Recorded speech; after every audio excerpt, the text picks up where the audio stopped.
Chers amis, les bouleversements causés par le coronavirus, Covid-19, sont tout autour de nous. Je sais que vous êtes nombreux à être anxieux, inquiets, déconcertés, et c'est bien normal. Nous sommes face à une menace sanitaire sans précédent.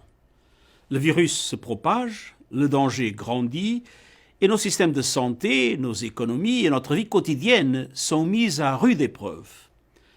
Les plus vulnérables sont les plus touchés, en particulier les personnes âgées et celles et ceux qui ont des problèmes de santé préexistants, qui n'ont pas accès à des soins de santé fiables ou qui vivent dans la pauvreté ou la précarité. Les retombées sociales et économiques de la pandémie et du ralentissement de l'économie toucheront la plupart d'entre nous pendant plusieurs mois. Mais la propagation du virus atteindra un pic et nos économies se relèveront. D'ici là, nous devons agir ensemble pour ralentir la propagation du virus et prendre soin les uns des autres. Soyons prudents, mais ne paniquons pas. Laissons parler la science et luttons contre la stigmatisation. Même si la situation a été qualifiée de pandémie, c'est une situation que nous pouvons maîtriser. Nous pouvons ralentir la transmission, prévenir l'infection et sauver des vies.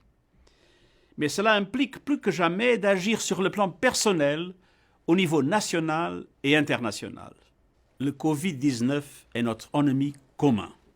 Nous devons déclarer la guerre à ce virus.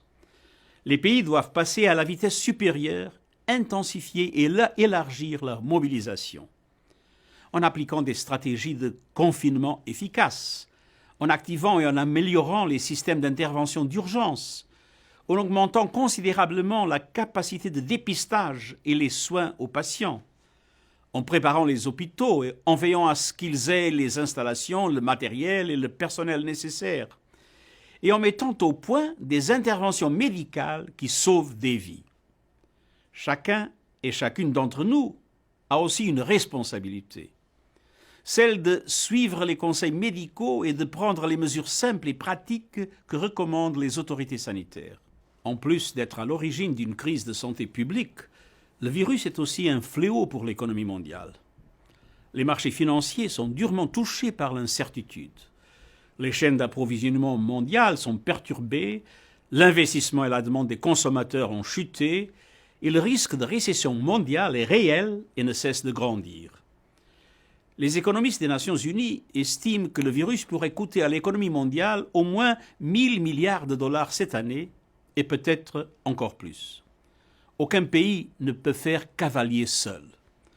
Plus que jamais, les gouvernements doivent coopérer pour revitaliser les économies, accroître les investissements publics, stimuler le commerce et assurer un soutien ciblé aux personnes et aux communautés les plus touchées par la maladie ou les plus vulnérables aux conséquences économiques néfastes qu'elle entraîne, notamment les femmes, qui assument souvent une part disproportionnée des soins. Chers amis, la pandémie met en évidence à quel point tous les êtres humains sont interdépendants. Toutes et tous, nous partageons la responsabilité de prévenir la propagation du Covid-19. Le système des Nations Unies, y compris l'Organisation mondiale de la santé, est pleinement mobilisé. En tant que membres de la famille humaine, nous travaillons 24 heures sur 24 avec les gouvernements, nous communiquons des directives internationales et nous aidons le monde à faire face à cette menace.